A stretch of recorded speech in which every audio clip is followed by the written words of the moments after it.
hareketli halk oyunlarını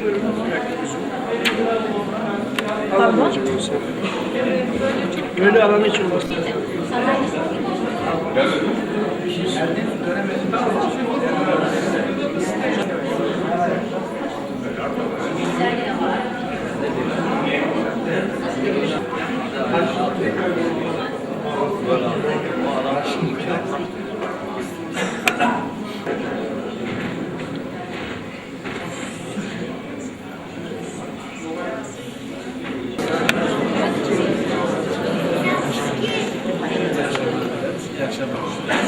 İyi akşamlar.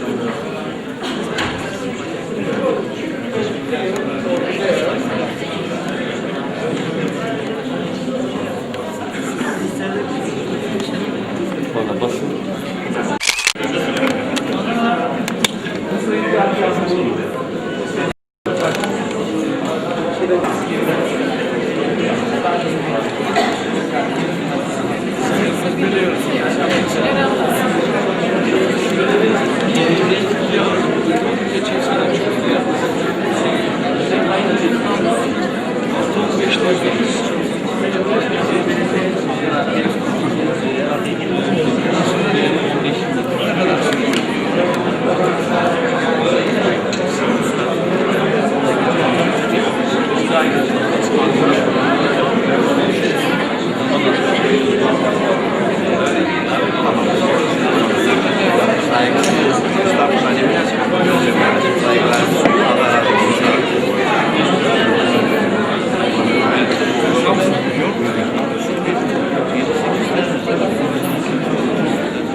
Yeni meclis.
Manisa is ready to enliven a significant tourism potential by means of its historical and cultural values coming from the past.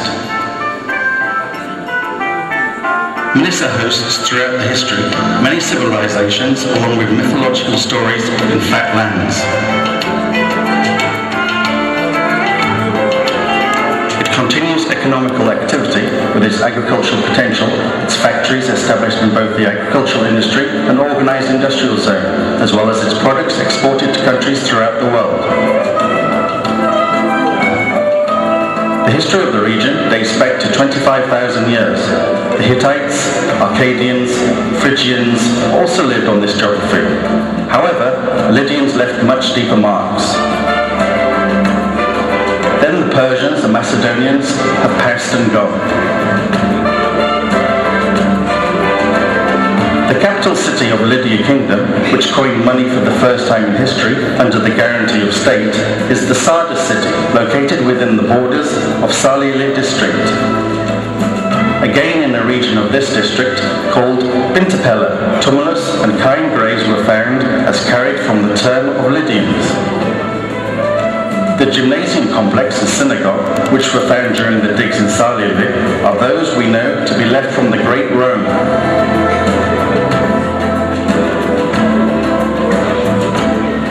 3 of 7 churches, Sardis, Thyatira, and Philadelphia, as mentioned in the New Testament and considered as sacred in the expansion of Christianity to the west, are located within the borders of Manisa. Ancient city of Manisa, Agai, is one of 12 Ayol cities mentioned by the famous historian Herodotus. While we tour between sculptures, mosaics, busts, wall tombs and gravestones in the archaeological section of Manisa Museum, we understand it better as to how a historical museum we are living on.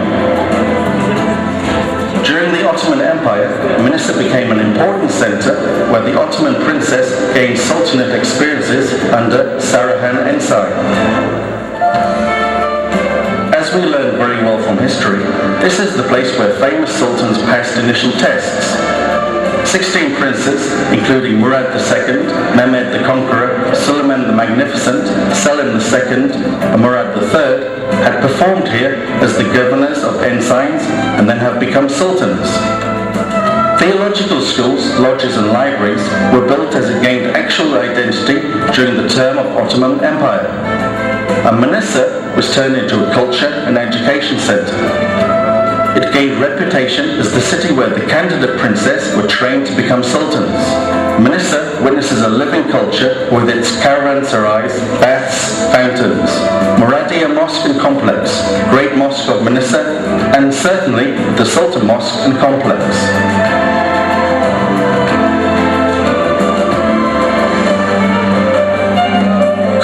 Is like an open museum, with its houses and narrow streets, bearing the features of civil Ottoman architecture. These houses are mostly 2-storied, and with window seats. There are yards in all these houses, as separated from the street with high walls.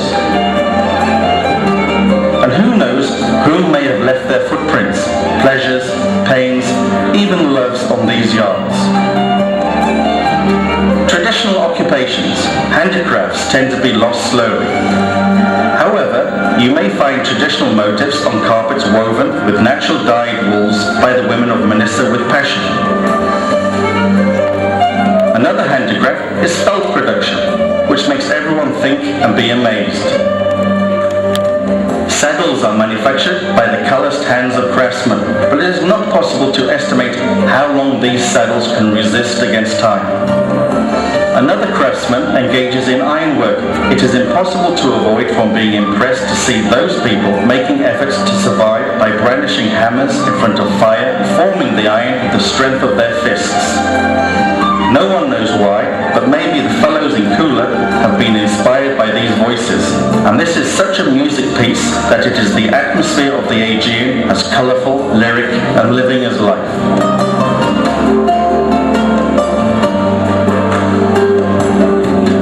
Manisa is located in a region which is rich of healing waters. Natural mineral waters are the source for healing diseases, and they are used by the people of the region for health purposes.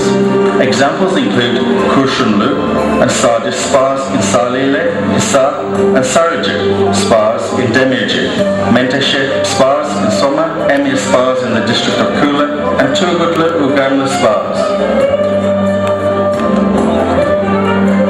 Manisa leans its back against the mythological Mount Spiel. On one side, the goddess of fertility, Kibili, relief as the symbol of Hittites. On the other side, daughter of King Tantalos, crying rock Niobe, look down to Manisa.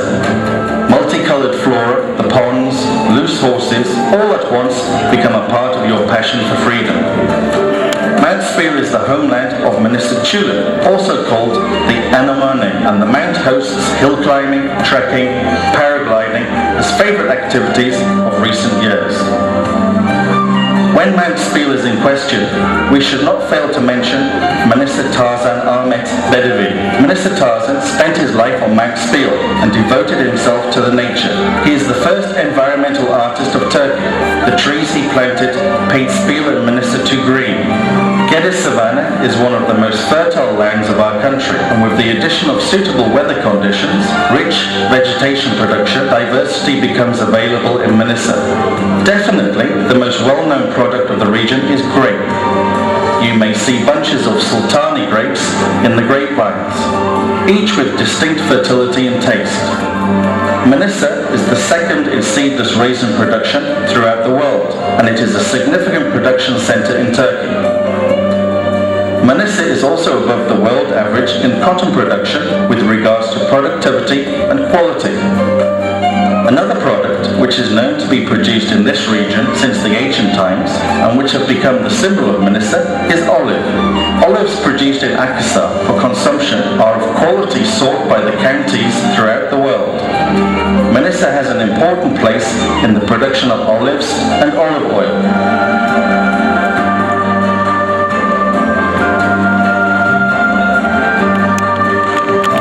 This fruit has become famous as the Salili cherry and enriches the tables all around the world, and it is produced in Manisa. Agriculture develops together with the industry in Manisa. Raw materials for many goods are raised on these lands and also processed in factories established in this region. As large companies, included in Turkish market and foreign markets, made investments in Manisa, a separate value has been added to the assets of city. With this feature, Manisa has been selected as the most suitable city for investment in Europe. A hundreds of years old tradition lives in this city, being renewed with an enthusiasm growing every year. Mesir paste is integrated with the name of Manisa, and it is distributed and celebrated in a splendid international festival held every year. It started as the mother of Suleiman the Magnificent. Hafsa Sultan gets sick in Manisa and cannot be treated by the physicians of Palace. Then she is healed with mesir paste made by the physician and scholar Merkez Efendi by mixing 41 materials, mostly including various spices. The festival starts with traditional mesir paste mixing ceremony at the asylum of Sultan Mosque and continues as the Nevros fire is lit and iron forging on anvil is illustrated. Mesir cortege starts in the front of the government house and continues up to the Sultan Mosque.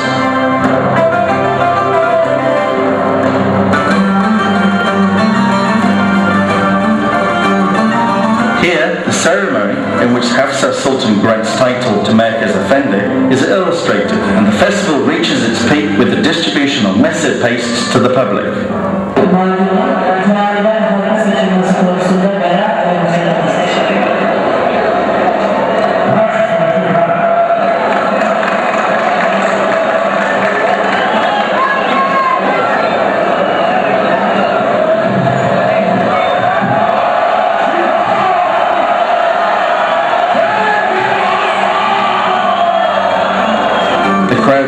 Almost like sea, thousands of hands reach for healing. At first, mesir paste has been distributed to patients, and then, upon intense demands, it is started to be distributed to the people from the tops of domes and minarets of Sultan Mosque. It achieved reputation in time and became a tradition. The distribution was was converted into a ceremony and reached today as a festival. Every year, thousands of people assemble at the square and tons of Mesir paste is distributed to the public. High officials of the government, foreign guests, and many domestic and foreign tourists, as well as participate in the enthusiastic ceremony held in front of the mosque. You should view Manisa from the hills during sundown. You may see houses in the plateau spreading between green tones on Mount Spiel, fat lands where so many kingdoms are buried, the bright city of Republic of Turkey established on these lands. You would definitely find something to satisfy your needs in this city, where all the civilizations found something throughout the history. And as you leave Manisa, you would surely think of returning here again. Manisa is the bright face of modern Turkey, a city of the world, witness of all times, and where history flows from the heart.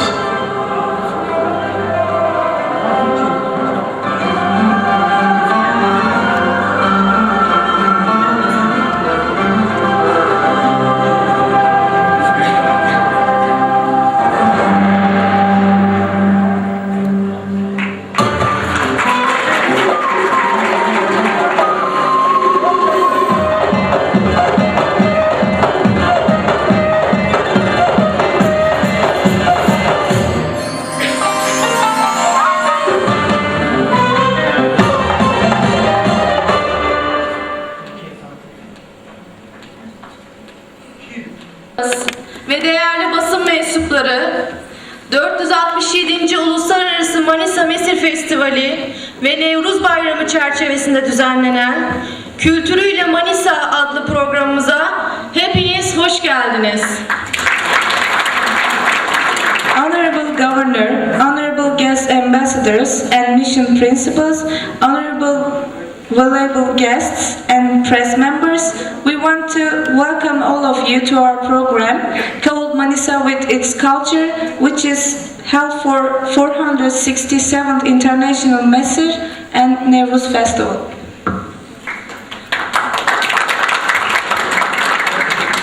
Bu akşamki programımızda tarihi değerlerimiz ve sema gösterisi, giysilerin diliyle Manisa, Kula Yaren ekibi, Akhisar Anadolu Lisesi Davul Show ekibi, geleneksel düğün merasimi ve Manisa Folklor Eğitim Merkezi'nin gösterilerini izleyeceğiz.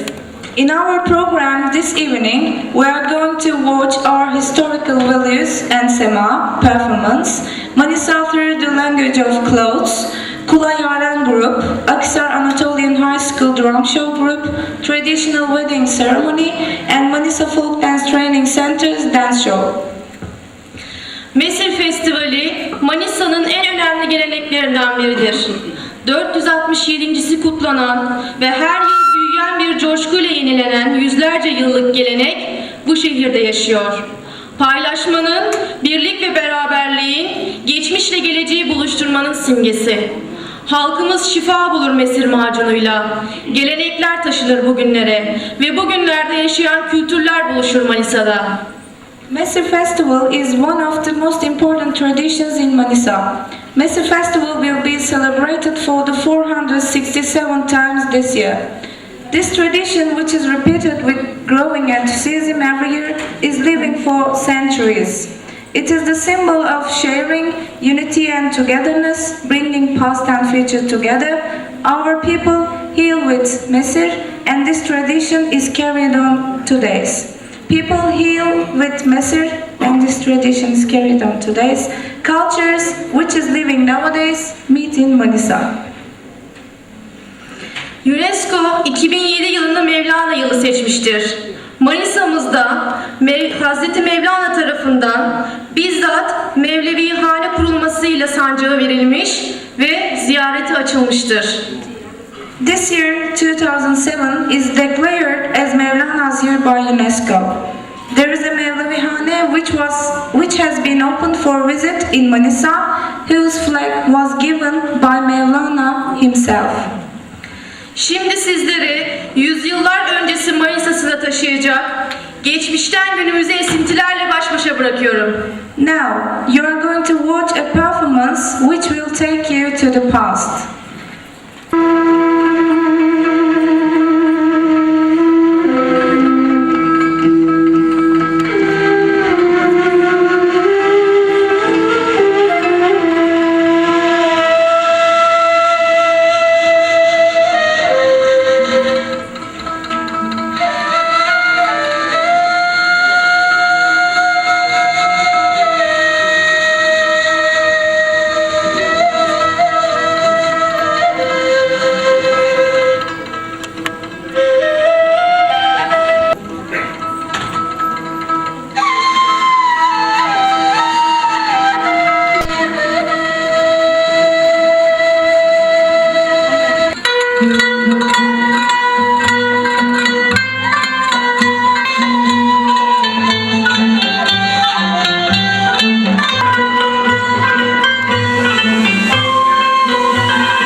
Hanım, müsaade buyurursanız Merkez Efendi Hazretleri huzurlarınıza çıkmak isterler. Hemen bekleriz, buyursunlar. Buyurun.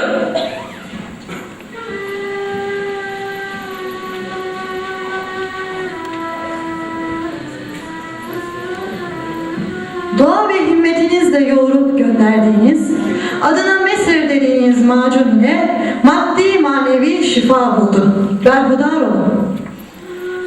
İsterim ki dünya var oldukça her senenin Nevruz gününde bu macundan bolca karıla ve ahaliye saçıla. Sultan, Yüce Mevla'nın yardımı ile himayesinde ve de sizin ruhsatınız ile bu macunu hazırladık. Siz ki bütün cihana nam salmış olan Yavuz Sultan Selim Han Hazretleri'nin zevcesi ve de bir o kadar değerli Kanuni Sultan Süleyman Hazretleri'nin annesisiniz. Eğer hazırladığımız bu macun derdinize deva ve de şifa olduysa bahtiyar olun efendim. Berhudar ol efendi. Bundan böyle Mesir macunu her senenin Nevruz gününde hastalara şifa, dertlere deva olması için Sultan Camii minare ve kubbelerinden ahalimize saçılması buyruğumuzdur. Buyruğunuz başım üstüne sultanım.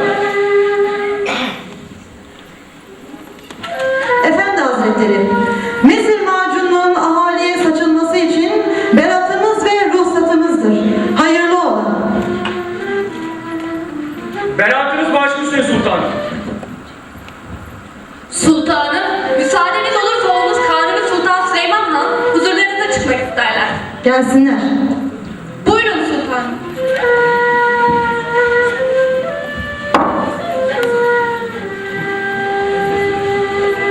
İyileştiğinize çok sevindim Valide Sultan. Berhudar ol şehzadem. İsterim ki size şifa olan bu macun halkıma da şifa olsun. Az evvel Merkez Efendi'ye buyurdum. Sen de bilesin ki Mesir macunu her senenin Nevruz gününde ahalimize saçılacaktır. Emriniz başım üstüne Valide Sultan. Ben Kanuni Sultan Süleyman. 1494 yılında Trabzon'da dünyaya geldim. Babam Yavuz Sultan Selim Han, validem Hafsa Sultan Hazretleri'dir. Devrin alimlerinden fen, edebiyat, sanat ve askerlik alanlarında talim ve terbiye edildim.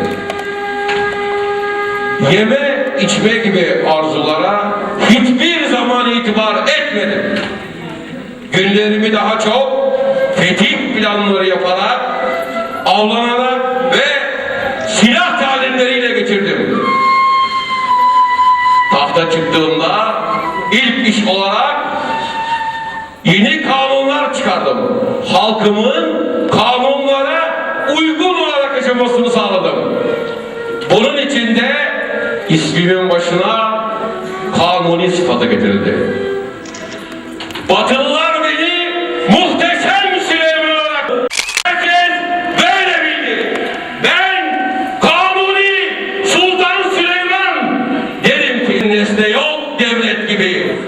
Olmaya devlet cihanda bir nefes sıhhat gibi. Emriniz başım üstüne sultanım. Emriniz başım üstüne şehzadem. Bismillahirrahmanirrahim. Yüce Allah memleketimizi huzur ve sükun ihsan eylesin. Amin. Yurdumuz insanlarını birlikten, beraberlikten ve de kardeşlikten ayırmasın. Amin. Bütün halkımıza şifa olması niyetiyle. Şifa olsun.